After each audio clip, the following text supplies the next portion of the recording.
BRS party ఎమ్మెల్యేలు ఎమ్మెల్సీలు రేపు కాళేశ్వరం ప్రాజెక్టును సందర్శించనున్నారు. శాసనసభలో బడ్జెట్ ప్రసంగం ముగిసిన వెంటనే ఎమ్మెల్యేలు ఎమ్మెల్సీల బృందం బయలుదేరనుంది. అసెంబ్లీ నుంచి నేరుగా కాళేశ్వరం ప్రాజెక్టుకు చేరుకుంటారు.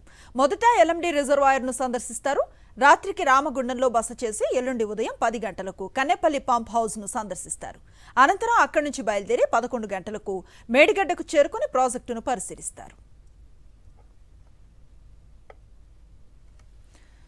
పూర్తి సమాచారం మా కరెస్పాండెంట్ కిరణ్ భూపతి అందిస్తారు. కిరణ్ భూపతి, రేపు మధ్యాహ్నం తెలంగాణ బడ్జెట్ అనంతరం బీఆర్ఎస్ ఎమ్మెల్యేలు ఎమ్మెల్సీలంతా కూడా ఇటు ఎల్ఎండితో పాటు మేడిగడ్డ కన్నెపల్లి పంప్ హౌస్ పరిశీలించాలని కూడా ఇప్పటికే డిసైడ్ అయ్యారు. రేపు మధ్యాహ్నం తర్వాత ఎవరి వాహనాల్లో వారంతా కూడా రేపు రామగుండం చేరుకుంటారు. రామగుండం నుంచి ఎల్లుండి ఉదయం కన్నెపల్లి పంప్ హౌస్ వద్ద సందర్శిస్తారు. అంతేకాకుండా మేడిగడ్డ పరిస్థితి కూడా ఉండబోతుంది.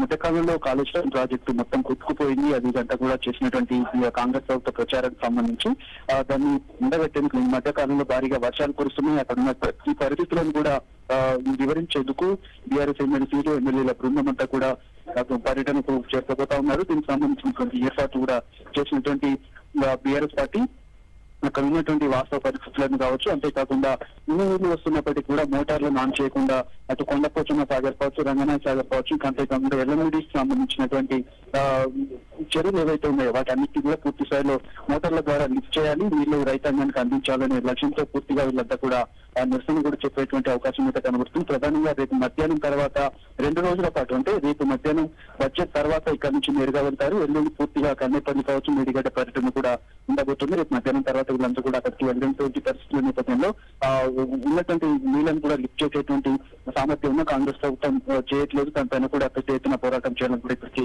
పార్టీ కూడా భావిస్తున్న నేపథ్యంలో వీరందరూ కూడా రేపు మధ్యాహ్నం వెళ్ళబోతా ఉన్నారు. Right, thank you Kiran.